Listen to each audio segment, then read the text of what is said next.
আপনি কি মৃত্যুকে ভয় পান? চিন্তা করবেন না, মৃত্যুই শেষ নয়, এটা আসলে একটা স্থান পরিবর্তন। ঠিক যেমনটা আপনি বাড়িতে ফিরে জ্যাকেটটা হ্যাঙ্গারে ঝুলিয়ে দেন, মৃত্যু ঠিক তেমনই আপনি রেখে যান কেবল আপনার দেহের পেছনে, একদম একটা জ্যাকেটের মতো।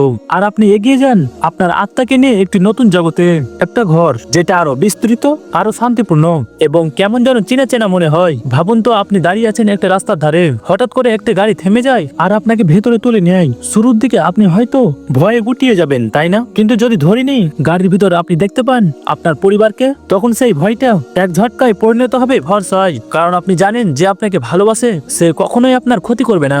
মৃত্যু ঠিক তেমনই। আল্লাহ, যিনি সবচেয়ে করুণাময় এবং দয়ার সাগর, তিনি তৈরি করেছেন মৃত্যুকে। তাই আপনি বিশ্বাস রাখেন তার অসীম দয়ার উপর। তাহলে মৃত্যু আর ভয়ের কিছু নয়, বরং একটা প্রশান্তি। এটা কোনো অন্ধকারে ঢাকা শেষ কিছু নয়, এটা হলো উজ্জ্বল একটা পুনর্মিলন। এই দুনিয়া শুধু একটা অস্থায়ী বিরতি, মৃত্যু হলো আপনার আসল ঠিকানায় ফিরে যাওয়ার টিকিট। ঠিক যেমন একজন ভ্রমণকারী অবশেষে ফিরে আসে তার পরিবারের কাছে আর তার নিজের ঘরে। আর এই ভিডিওটা আপনার সেই বন্ধুকে পাঠান যার মনে মৃত্যু নিয়ে ভয় আছে।